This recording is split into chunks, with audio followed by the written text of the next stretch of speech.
Hello, कैसे आप लोग? बढ़िया। आप सभी का स्वागत है आपके अपने डिजिटल परिवार रैंक टू हायर चैनल पर।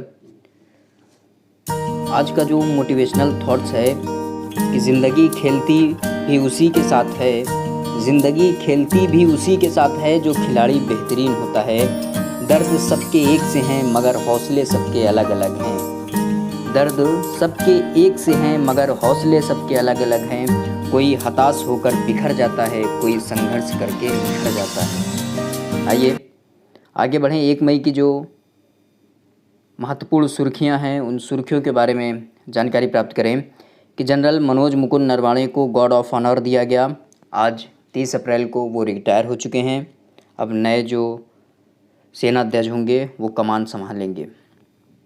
तेल विपणन कंपनियां उज्ज्वला दिवस पर 5,000 से अधिक एलपीजी पंचायतों का आयोजन करेंगी।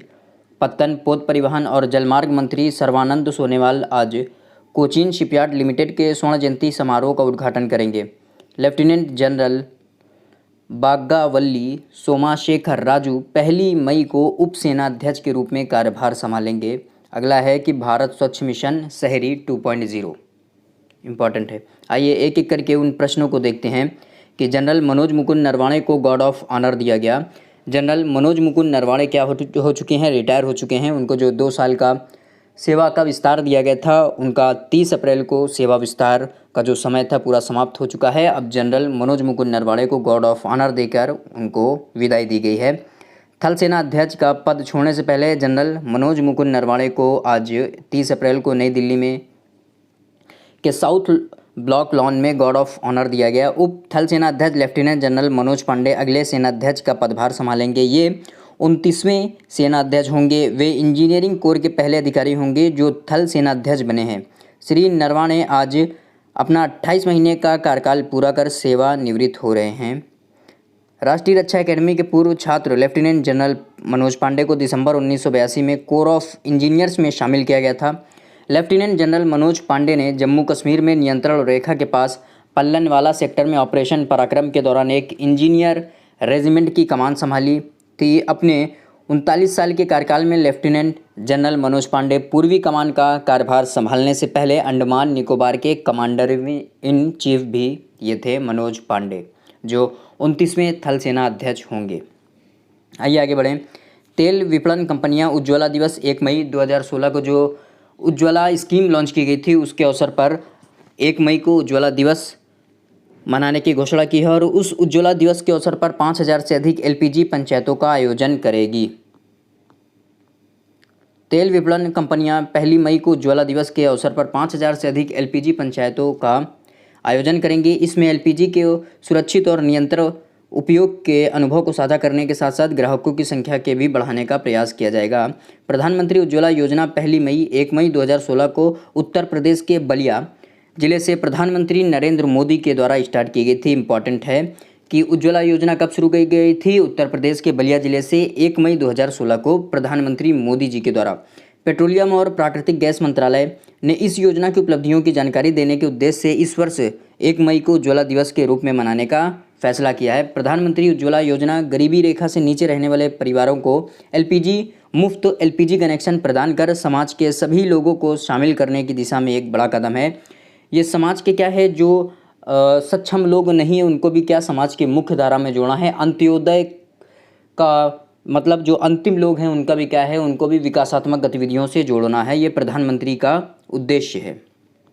अगला, पत्तन, पोत परिवहन और जलमार्ग मंत्री सर्बानंद सोनोवाल आज कोचीन शिपयार्ड लिमिटेड के स्वर्ण जयंती समारोह का उद्घाटन करेंगे 30 अप्रैल को।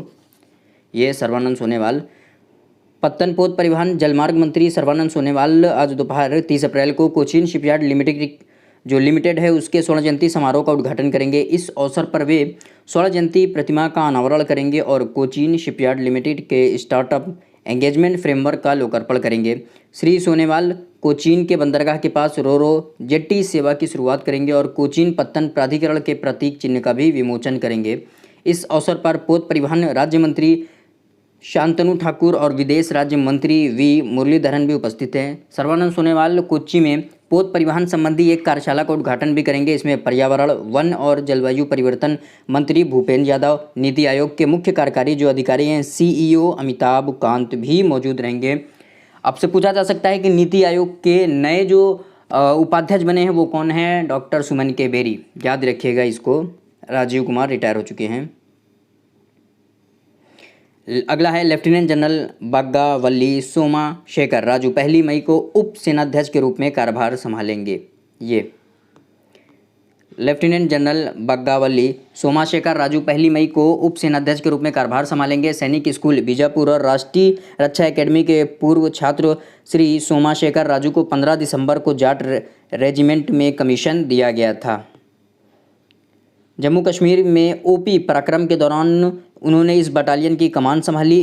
उन्हें नियंत्रण रेखा के साथ उरी ब्रिगेड, एक काउंटर इमरजेंसी फोर्स और कश्मीर घाटी में चिनार कॉर्प्स की कमान संभालने का गौरव भी प्राप्त है। लेफ्टिनेंट जनरल राजू एक योग्य हेलीकॉप्टर पायलट भी हैं।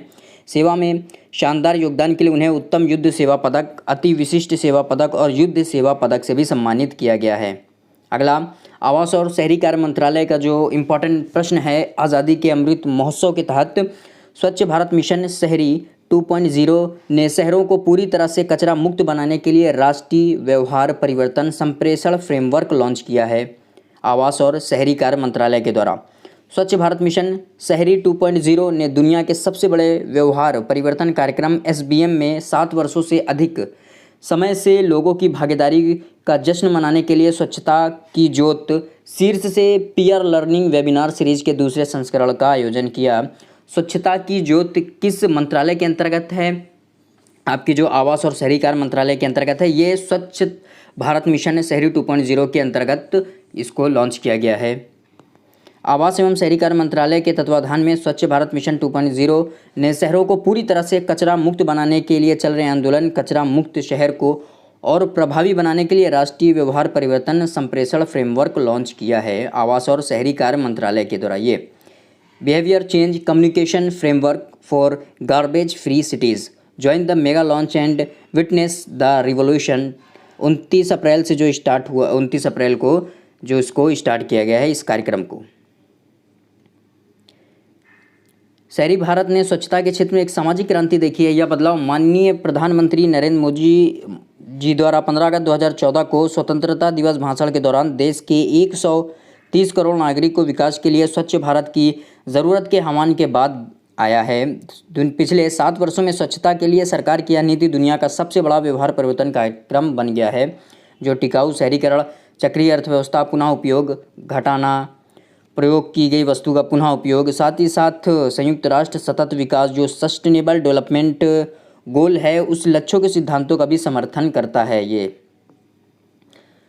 स्वच्छ भारत मिशन शहरी के असर से अब स्वच्छता का विचार अब विभिन्न नागरिक समूहों के साथ साथ अपने शहर को स्वच्छ रखने की जिम्मेदारी लेने, इससे स्पष्ट रूप से सुधारने के लिए एक साथ नागरिकों के जहन में शामिल हो गया है। मिशन के सार में केंद्रीय विश्वास निहित है कि स्वच्छता हर किसी का व्यवसाय है और इस महत्वपूर्ण संदेश को पिछले कई वर्षों से लगातार पारंपरिक, डिजिटल, सोशल मीडिया और अंतर्व्यक्तित्व माध्यम का उपयोग कर सभी नागरिकों के मन में इसके प्रति विश्वास को स्थापित किया गया है। अब स्वच्छ भारत मिशन शहरी 2.0 के तहत शहरों को कचरा मुक्त बनाने के लिए national behaviour change communication framework for garbage free city किया गया है। यह संचार व्यवस्था राज्यों और शहरों के लिए बेहतर और केंद्रित अंतर्व्यक्तित्व संचार अभियानों के साथ साथ बड़े पैमाने पर मल्टीमीडिया अभियान चलाने के एक मार्गदर्शक दस्तावेज के रूप में भी काम करेगा। आवास और शहरी कार्य मंत्रालय सचिव श्री मनोज जोशी द्वारा इसके फ्रेमवर्क को लॉन्च किया गया। यह फ्रेमवर्क भारत के शहरी परिदृश्य को सही मायने में बदलने के लिए कचरा को छांटने, संग्रह, परिवहन और कचरे के प्रसंस्करण, प्लास्टिक अपशिष्ट प्रबंधन और कचरे के मैदान का हल निकालने जैसे अहम मुद्दों पर केंद्रित है। यह सही मायने में भारतीय शहरी परिदृश्य को बदलने का काम करेगा। ये थे आज के महत्वपूर्ण प्रश्न जिनकी हमने चर्चाएं की। कैसी लगी आपको वीडियो को लाइक, शेयर, कमेंट कीजिएगा। चैनल को सब्सक्राइब कीजिएगा। आज यहीं तक, थैंक यू।